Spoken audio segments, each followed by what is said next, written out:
अगला है 40% वाली कौन सी रेखा। ये तो सीता माई परेशान नहीं हुई, उससे ज्यादा तो विद्यार्थी परेशान हो गए इससे, है ना, 40% को लेकर। अब 40% को हमें टारगेट करना है। देखो अल्टीमेट हमारा गोल क्या है, हमें बताओ। राजनीतिक विज्ञान का विशेषज्ञ बनना है या सिलेक्शन लेना है? पहले सिलेक्शन लेना है, फिर वहां स्कूल में बैठे बैठे आराम से विशेषज्ञ बनना है। पहला गोल क्या है बताओ? सिलेक्शन लेना। दूसरा गोल क्या है बताओ? विशेषज्ञ बनना। विशेषज्ञ बाद में बनेंगे, ठीक है। पहले मैं इसमें बात करता हूं कि इसमें हमारे दो पेपर होंगे। एक तो आपको पता है जीके वाला फर्स्ट पेपर, और एक सेकंड पेपर कौन सा बताओ? सब्जेक्ट वाला पेपर। अब पहले दिन से ही आप साथियों को दोनों पेपरों को क्या करना है बताओ? टारगेट करना है। और अभी से ही अपनी तैयारी का जो जीके वाला पेपर है उसको 30% नहीं अपितु कितना प्रतिशत टाइम देना है बताओ? मान लो आप घर पे कितने घंटे पढ़ते हैं? 10 घंटे पढ़ते हैं। अभी तो टाइम मिलेगा नहीं, अगर आप कोचिंग कर रहे हैं तो एवरेज मानो 10 घंटे पढ़ते हैं, तो 4 घंटे किसको पढ़ना है? जीके को पढ़ना है। पहले दिन से ही पढ़ना है, पहले दिन से ही पढ़ना है, क्योंकि बहुत सारे साथी ऐसे हैं जो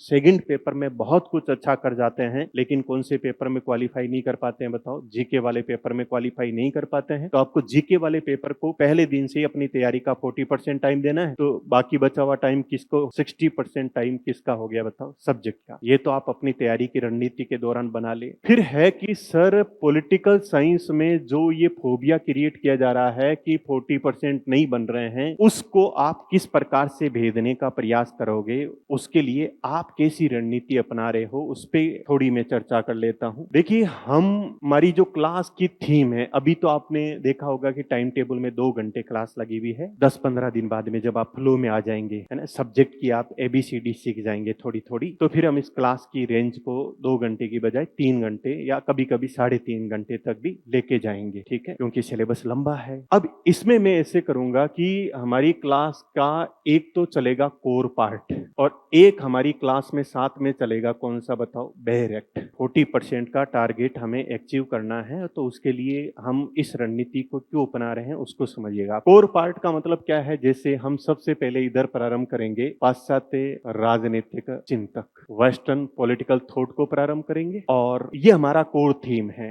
जैसे मान लो पाश्चात्य राजनीतिक चिंतन कंप्लीट हो जाएगा, तो उसके बाद में हम अगली थीम स्टार्ट कर लेंगे, कौन सा बताओ? राजनीतिक सिद्धांत। फिर मान लो राजनीतिक सिद्धांत कंप्लीट हो जाएगा तो हम भारतीय राजनीतिक विचारक पढ़ लेंगे। वो कंप्लीट हो जाएगा तो मान लो हम तुलनात्मक राजनीतिक पढ़ लेंगे, ठीक है। उसके बाद में जो हमारी अंतर्राष्ट्रीय राजनीति और विदेश नीति वो पढ़ लेंगे। लेकिन हम ये प्रयास करेंगे, अगर हमारी क्लास 3 घंटे की होती है तो 2 घंटे की क्लास हमारी किसको लेकर रहे बताओ? कोर पार्ट को लेकर रहे। 2 घंटे, सवा 2 घंटे जो भी है, और 45 मिनट से लेकर 1 घंटे तक हमारी क्लास किसकी रहे बताओ? किसकी क्लास रहे बताओ? डायरेक्ट की क्लास रहे। ऐसा क्यों सर? इस बार जो फर्स्ट ग्रेड का एग्जाम हुआ, उस फर्स्ट ग्रेड के एग्जाम में बेर एक्ट, या मैं बोलूं भारत के संविधान की बात करूं, यहां से क्वेश्चन आए कितने बताओ? 33 क्वेश्चन। और पास होने के लिए टोटल क्वेश्चन चाहिए कितने? बस 61 ही नहीं चाहिए, केवल कितने चाहिए बताओ? जिसके 60 कट कटा के बच गए उसका सिलेक्शन है। मेरिट तो सोचनी नहीं है। पहले तो ये होता था, टीचरों को एक मौका मिलता था एग्जाम होने के बाद में, कट ऑफ क्या रहेगी। आरपीएससी ने टीचरों को मौका छीन लिया। टीचर एक ही बोलते हैं, कट ऑफ वही रहेगी जिसके दोनों पेपर में क्या बन गए बताओ? 40% बन गए, मामला पार है। क्योंकि हो क्या रहा है, बहुत सारों के सब्जेक्ट में बन रहे हैं, जीके में नहीं बन रहे हैं, बहुत सारों के जीके में बन रहे हैं, तो किस में नहीं बन रहे बताओ? तो इसका मीनिंग है समन्वय एवं सामंजस्य हमको बनाकर आगे बढ़ना पड़ेगा। तो मैं ये क्या बता रहा हूं, कोर पार्ट पढ़ेंगे, उसके साथ में क्या पढ़ेंगे बताओ? डायरेक्ट। 395 आर्टिकल है। अगर हम प्रत्येक दिन केवल कितने आर्टिकल को बताओ? एक एक आर्टिकल को भी लेके आगे बढ़ेंगे, उसकी थीम को लेके आगे पढ़ेंगे, एक एक आर्टिकल को पूरा 1 घंटे तक डिस्कशन करेंगे। मान लो कोई छोटा आर्टिकल है तो उस दिन मान लो आर्टिकल 1 को पढ़ाने में मेरे को 1 घंटा लगेगा, आर्टिकल 2 और 3 को पढ़ाने में 1 घंटा लगेगा, फिर आर्टिकल 4 को पढ़ाने में मेरे को 1 घंटा लगेगा, ठीक है। फिर मान लो 5, 6, 7 को 1 घंटा, 8, 9 को 1 घंटा, ऐसे। तो जहां मान लो कि एक दिन में 3 आर्टिकल हो रहे हैं तो वैसे पढ़ लेंगे, नहीं तो पर डे 1 आर्टिकल का टारगेट रखेंगे। इससे क्या होगा देखो, एक दिक्कत क्या है, जब राजनीतिक विज्ञान का स्टूडेंट तैयारी करता है, कोई भी नया काम करते हैं तो, है ना, नया जोश होता है। जैसे नई नई शादी होती है तो सामने वाले से हम वादा कर देते हैं तेरे लिए चांद तारे ले आएंगे, 2-3 साल बाद में पता चल रहा है है, चांद तारे तो अलग बात है, गैस की टंकी नहीं आ रही है। तो वैसे ही ये है कि जब सब्जेक्ट